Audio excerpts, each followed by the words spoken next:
శ్రీమాత్రే నమ. జై గురు దత్తాత్రేయ నమ.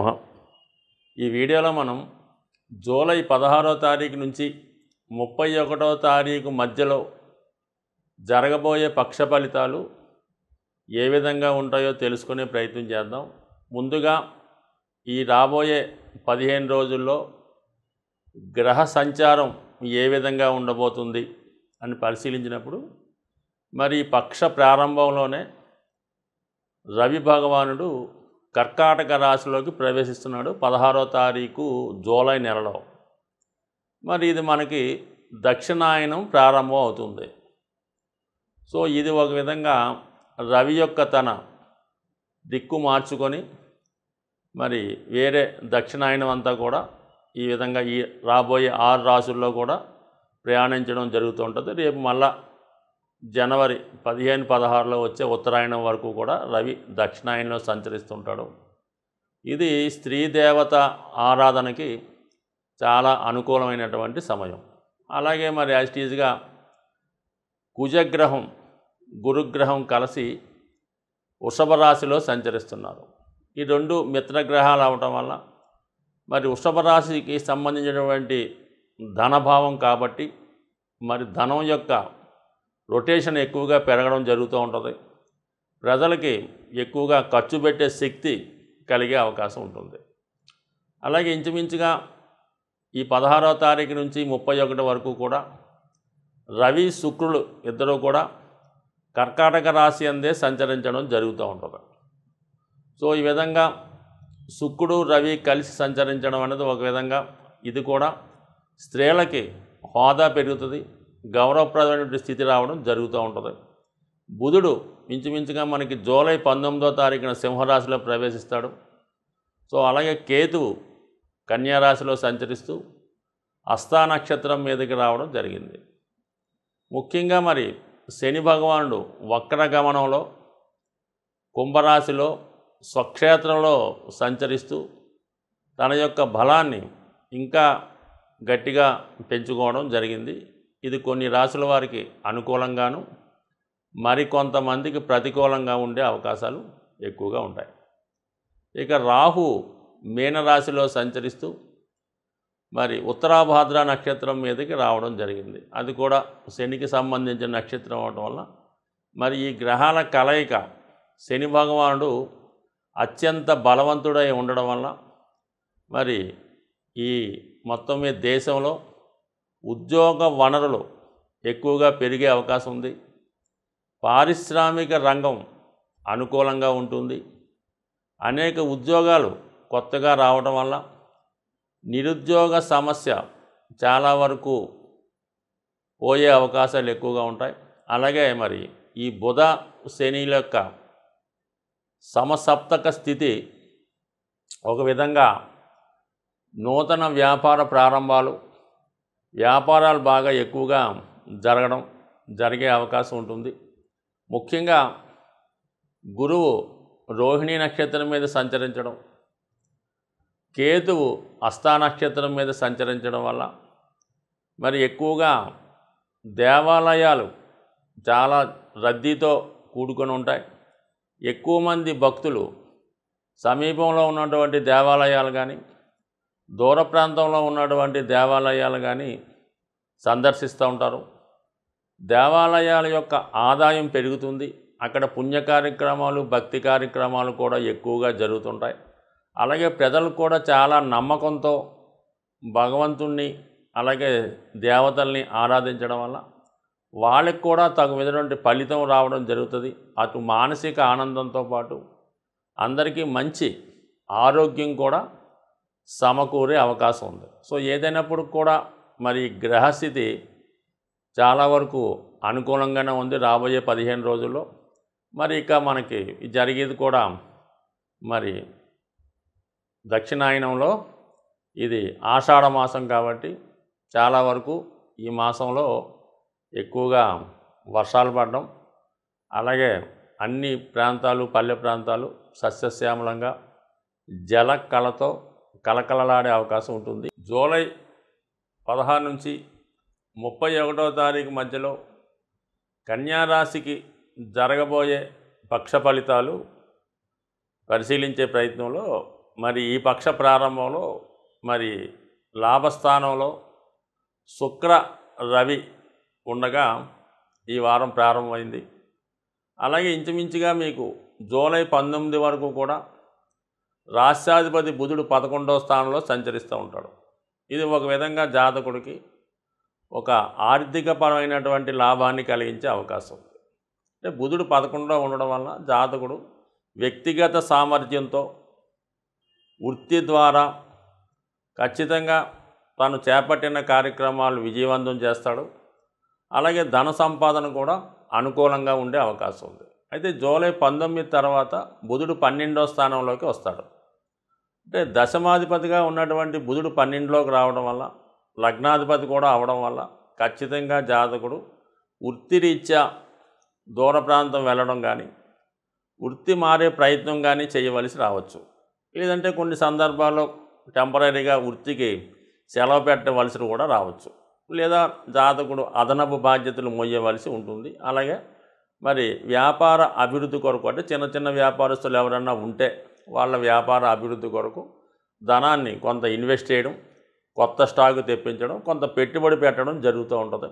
అలాగే విద్యార్థులు కానీ, అలాగే చిన్న చిన్న సంస్థలు నిర్వహిస్తున్న వాళ్ళు అవసరాల కొరకు ఈ కంప్యూటరు, ల్యాప్టాప్ లాంటి ఎలక్ట్రానిక్ వస్తువులు కొనుక్కునే అవకాశం ఉంది.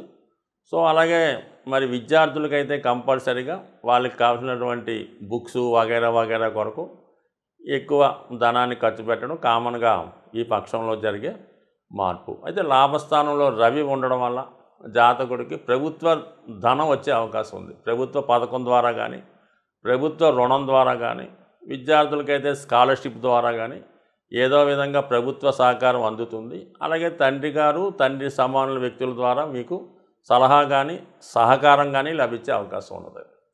ఇక శుక్రుడు భాగ్యాధిపతిగా లాభస్థానంలో ఉన్నాడు. ఇంకా అదృష్టం తిరిగే లేదు. ఇంకా ధన భాగ్యాధిపతి లాభస్థానంలో ఉండడం వల్ల కుటుంబంలో ఉన్నటువంటి స్త్రీలు మీకు సహకరించే అవకాశం ఉంది. లేదా ఆధ్యాత్మిక రంగంలో కానీ బాగా అధికార హోదాలో ఉన్నటువంటి స్త్రీలు మీకు మీ యొక్క సహాయానికి మీకు సహకరించే అవకాశం ఉంది.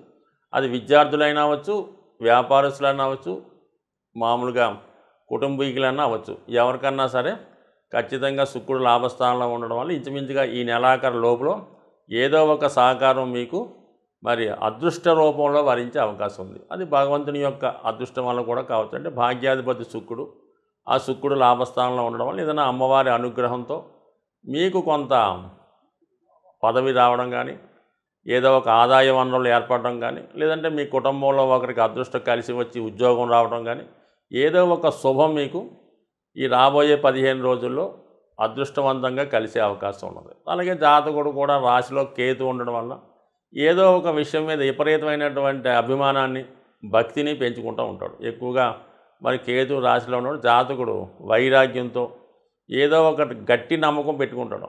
అది మనకు ఖచ్చితంగా చేస్తారు, మనకి పని పూర్తవుతుంది అని ఇతరుల మీద నమ్మకం పెట్టుకోకుండా ప్రయత్నం చేస్తూ ఉంటాడు. మరి జాతకుడు ఊహించే విధంగానే గత కొంతకాలంగా ఎదురు చూస్తున్నటువంటి ఏదో ఒక సహకారం జాతకుడికి మరి పేరెంట్స్ రూపంలోనో, బంధువుల రూపంలోనో దొరికే అవకాశం అన్నది ఖచ్చితంగా మరి ఈ పక్షంలో జరిగే అవకాశం ఉంది. మరి యాస్టీజ్గా శని భగవానుడు కూడా 6వ స్థానంలో బలంగా వక్రించి ఉండడం వల్ల జాతకుడు గతంలో కన్నా ఎక్కువ వర్క్ చేయవలసి ఉంటుంది. అలాగే ఓవర్ టైం చేయడం కానీ, తన సామర్థ్యాన్ని పెంచుకొని ఎక్కువ పని గంటలు పనిచేయడం కానీ జరుగుతూ ఉంటుంది. సో ఈ విధంగా జాతకుడి యొక్క ఆదాయం, అభివృద్ధి కూడా కలిగే అవకాశం ఉంది. కానీ ఎట్టి పరిస్థితుల్లో కూడా జాతకుడు షేర్ మార్కెట్టు, స్పెక్యులేషను, జోదం వాటి జోలికి ఎట్టి పరిస్థితుల్లో కూడా వెళ్ళకూడదు. ఎందుకంటే శని వక్రించి 5వ స్థానం మీద వీక్షించడం వల్ల జాతకుడు తీసుకున్నటువంటి నిర్ణయాలు రాంగ్ అవుతూ ఉంటాయి. కాబట్టి ఎట్టి పరిస్థితుల్లో కూడా అటువంటి ప్రయత్నాలు మాత్రం చేయొద్దు. అయితే కొంతవరకు వివాహ సంబంధించిన విషయాల్లో మీరు చేస్తున్నటువంటి ప్రయత్నాలు యాస్టీగా కొంతకాలం పాటు వాయిదా పడటం కానీ, సంబంధాలు బాగా దగ్గరగా వచ్చి మిస్ అవ్వడం కానీ జరిగే అవకాశం ఉంది. అలాగే మరి రాహు భగవానుడు కూడా మరి ఉత్తరాభాద్ర నక్షత్రం, శని నక్షత్రం మీద ప్రయాణిస్తూ మరి ఆ శని భగవానుడు 6వ స్థానంలో వక్రించి ఉండడం వల్ల 2 విధాలైనటువంటి ఇబ్బందులు ఉంటాయి.